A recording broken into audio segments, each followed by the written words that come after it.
In 2020, there were 2,668 game and fish violations, which was an average year. Today we're going to sit down and discuss some of those violations with Chief Game Warden Scott Winkleman. I'm Mike Anderson with the North Dakota Game and Fish Department.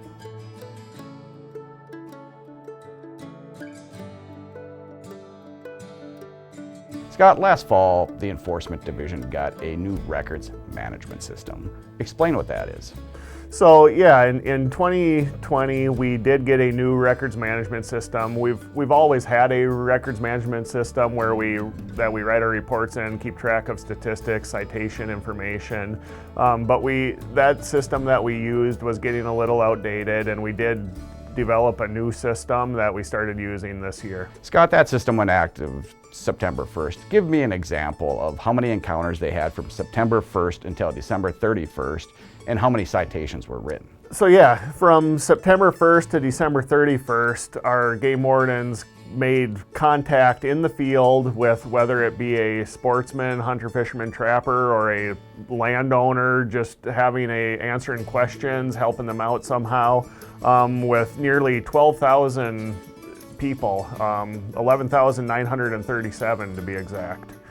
And of those contacts, there was only 1,061 citations issued. So that to me shows the importance of game wardens just talking to people, checking licenses, answering questions, building relationships with both the sportsmen and the landowners in the state. Less than 10% of the people they had encounters with actually got a citation for something. That would be true because of the people who did get a citation, some of them got multiple citations, so that ratio is even probably bigger than it looks just comparing those two numbers.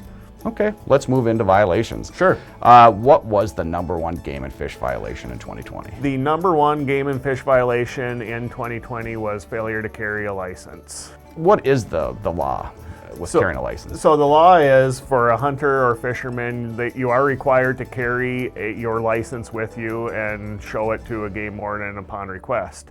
You can either have a paper copy of your license, or you can have an electronic version on your smartphone that you can just pull up electronically and show us. Okay, what were some of the other more common violations? The other common violations were failure to register a boat or display current registration. And we should add, 2020 was the first year of a 3-year cycle. Yes, and that first year of the 3-year cycle, that number is always high. So nothing unexpected there. What's another common violation, Scott? Failure to have enough PFDs on watercraft is another high violation number. And is that just because we have so many people on the water, or? Yeah, in the summer there are a lot of fishermen, recreational boaters, jet skiers who are on the water, but that is certainly a safety priority for us, and we take that seriously, making sure everybody on the water has the required amount of PFDs. Okay, and we have a list of all the violations in our February North Dakota Outdoors magazine by category. Yes, we do. 2020 with COVID-19, it seemed like everybody took to the outdoors. Yes, it was a busy year, starting back in the spring through summer and into fall. The outdoor activities were certainly up. It was a good way, and we encourage that. You get people to get out and enjoy the outdoors. Perfect way to social distance. You're away and you can kind of do what you want, and there certainly was an increase in activity. And it kept your game wardens busy. Yes, they were very busy. With the COVID-19 and increased traffic, along with the nice weather this fall, we saw a greater number of especially waterfowl hunters and upland game hunters later into the year than we normally would. So yes, they were extremely busy and did a fantastic job. Scott, is there any areas that your game wardens are focusing their efforts on?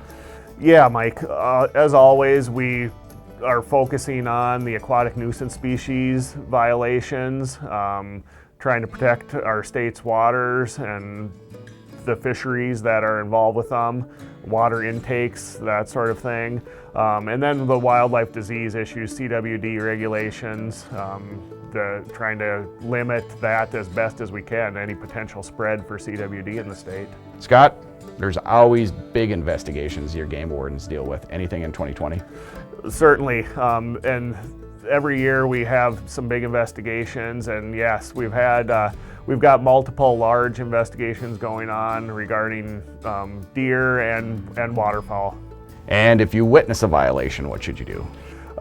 Certainly, we encourage everybody, if they witness anything that they think might be a violation, to call their local game warden directly, or you can call the Report All Poachers hotline at 701-328-9921. A lot of great information, Scott. Thank you. Thank you, Mike.